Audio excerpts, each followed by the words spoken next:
किसी व्यक्ति ने 2 नंबर का काम करके मिलावट करके या 2 की वस्तु को 20-50 में बेचकर पैसा इकट्ठा भी कर लिया, तो फिर उसके साथ क्या बनेगी? या तो कोई बालक बीमार हो जाएगा, या कोई स्वयं को ऐसा रोग लग जाएगा, वो सारा पैसा भी जाएगा, और वो उस पैसे को 2 नंबर से इकट्ठे करने का जो पाप था वह उसके लिए शेष रह जाएगा। एक व्यक्ति ने बताया कि जी मैं बहुत नालायक व्यक्ति था, ऐसे मेरी कोई दुकान थी, बहुत पुराने समय की बात है जब ये टेप रिकॉर्डर चले ही चले थे। वो कह रहा था उसका रिफल जो था इस कैसेट का, एक ऑडियो कैसेट डाली थी टेप मचाला, वो ला करता मैं तोल के भाव थे, और मुझे टोटल वो सारा कुछ 2 रुपए में पड़ता था। उस पर सोनी की स्टैंप लगी हुई होती थी, और उसको मैं 32-30 रुपए में बेचता था, और वो टूट जाती थी 10-5 दिन में। फिर मैं उनको धमका देता था, मैं क्या करूं, तुम्हारा इंस्ट्रूमेंट खराब होगा।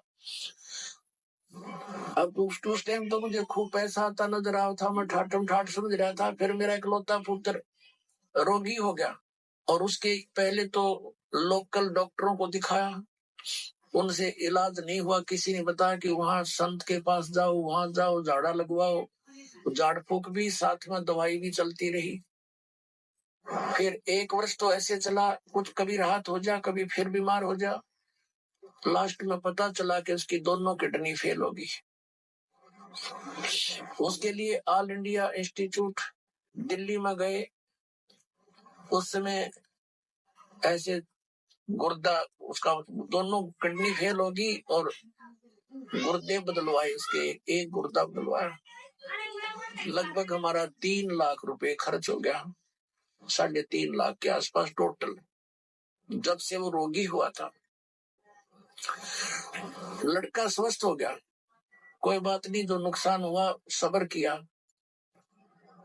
उसके विवाह की तैयारी कर रहे थे, स्वस्थ होने के 6 महीने के बाद वही लड़का बस दुर्घटना में एक्सपायर हो गया।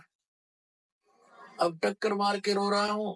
जब से ये ज्ञान सुना है उस समय मुझे वो कुकर्म याद आते हैं मेरे, कि जिस बेटे को सुखी बनाने के लिए मैंने ये ऐसे जुल्म किए थे, वो बेटा भी ना रहा और वो धन भी ना रहा। अब मैंने बताया कि अब तेरे पास क्या रहा? जो तूने पाप इकट्ठे करे थे वो धन इकट्ठा करने में, वो तेरे पास जो कि तू सुरक्षित है। अब इसने धर लीजिए सिर पे वहां धर्मराज के दरबार। तो फिर उसने दीक्षा ली। पुणात्मा, गलती इंसानों पर, बहुत भक्तों पर हो जाती है, लेकिन जब तक उसको ये पाप नाशक औषधि नहीं मिलेगी, वो पाप उसके जो के तो रखे रहेंगे। तो कबीर परमात्मा दयालु हैं, उनको ये मालूम है कि ये बच्चे काल से भ्रमित ये ऐसी गलतियां कर रहे हैं। वो दयालु है। जैसे पुण्यात्मा, जब तक आपको ज्ञान नहीं होता और आपने जो भी गलती कर दी वो अक्षम्य है, माफ करने योग्य है, और अब ज्ञान होने के बाद बकवाद करोगे तो फिर आपको अक्षमा नहीं होगी। जैसे बच्चा अबोध होता है, छोटा सा बालक होता है, पालने में झूल रहा है, और उसने टट्टी पेशाब दोनों कर दिए और सब कपड़े भी खराब कर लिए, हाथ पैर भी ऐसे खराब कर लिए। माता आती है, वो देखती है कि इसने सारा कुछ बिगाड़ दिया काम, लेकिन वो उसे अक्षुब्ध नहीं होती, नाराज नहीं होती। उसको मालूम है कि इसको पता नहीं। उसको नवावेगी, धोएगी कपड़े, स्वच्छ कपड़े पहनावेगी, प्यार करेगी, फिर दूध पिलावेगी और फिर सुलावेगी। और जब वो बच्चा बड़ा हो जाए और वो कितने कपड़े में बैठ के टट्टी कर दे, उसका दो धरेगी दड़ाक और बाहर पटकेगी, अन्नों कहेगी ला दो गई ना अपने आप। तो ऐसे पुण्यात्मा, जब तक हम अबोध हैं, हमें ये ज्ञान प्राप्त नहीं हुआ, तब तक तो हम ऐसे थे, गलती करके हम अपने पापों से सने पड़े हैं।